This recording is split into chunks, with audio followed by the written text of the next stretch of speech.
Welcome back to Daily Wrap. Again, before we get going here, we want to hear your thoughts on the issues we're talking about tonight. Go to newsmaxtv.com/comments and let us know.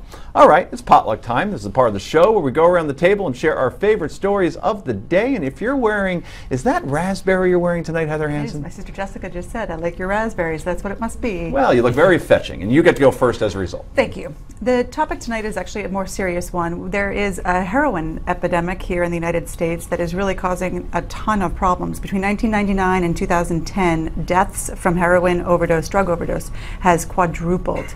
And one of the solutions to these heroin overdoses is this drug called Narcan. And it's similar to an EpiPen, really. You just give somebody an injection, I guess, and it overcomes the effects of the drugs and allows for the person not to die. And a lot of states are passing laws now where it's not just police and paramedics who have ability to give this drug, but also people who want to have it at their homes, have it in schools, have it at different social events, and you have to be trained to have it. But there was a big objection to it for a while because people thought that it would somehow promote heroin use if there was some sort of an antidote. Now, fortunately, it seems as though we're overcoming that idea, and most states have it. Federal law is considering it. And it seems to me that it's a no-brainer, that it's just one of those things that we absolutely, every life, there are some people who I have read comments online who say, well, you know, why are we wasting money saving these people? Every life is sacred.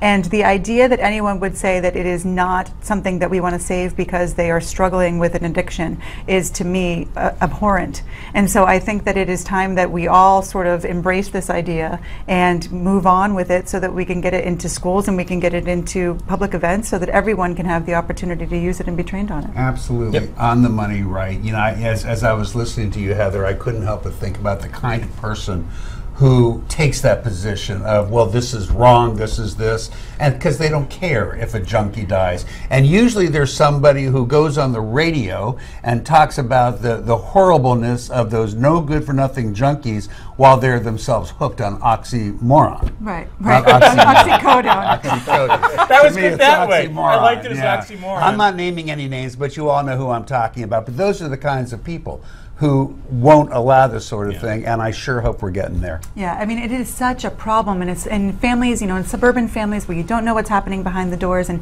people are in so much pain over it. I know someone who lost a son to it, and I just think that anything that we can do to help these people to get over it and to stop the drugs coming. I mean, there's another law that we can talk about another day about making it manslaughter to sell the drugs that then lead to an overdose, and I agree with that as well. I think we got to do something. All right, here, and bravo. I think we have a drug theme tonight. We have a drug theme tonight, but I want to jump in on this because it's really important. Sure, please. Even if it's true that you're entirely responsible for your addiction, even if it's true that they're good for nothings and we don't care, even if it's true that it would increase heroin use, and it's not something I'm in favor of, if it saves a life, it saves a life. And the arithmetic on that ought to be pretty simple.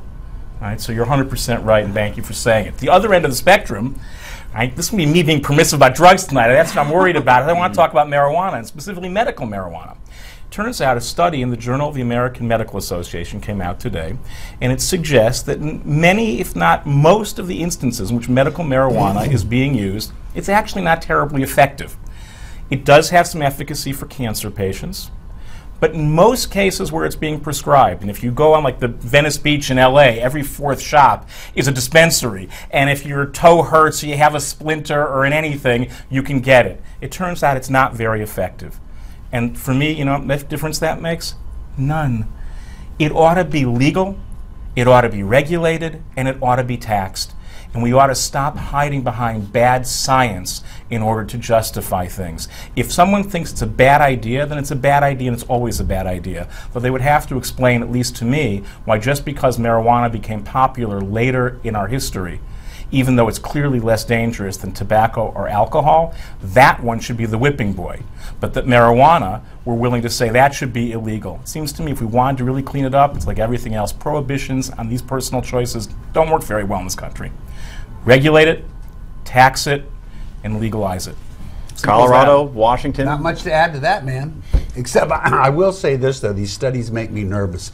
As somebody who was part of the cancer community, and I know a lot of people who used marijuana medicinally, look, you know, just because you can't prove a physical difference doesn't mean it wasn't having emotional benefits for some of these people. And anybody who would be against that, I'm not going to wish on them that they ever find No. And themselves I'm the in same. that, I know in that people- position. But You're let right. me tell you something. If you ever are in that position, you'll find out just Right. what a horrible person you were, making Relief causing them a relief problem. is relief, and the way to get out of that bind is don't hide behind bad That's right. science. Just allow people to wisely make choices and tax it and regulate it and go from there. It's when Absolutely. we do this bad science stuff that we get into this fight about is it not? The truth is it may be.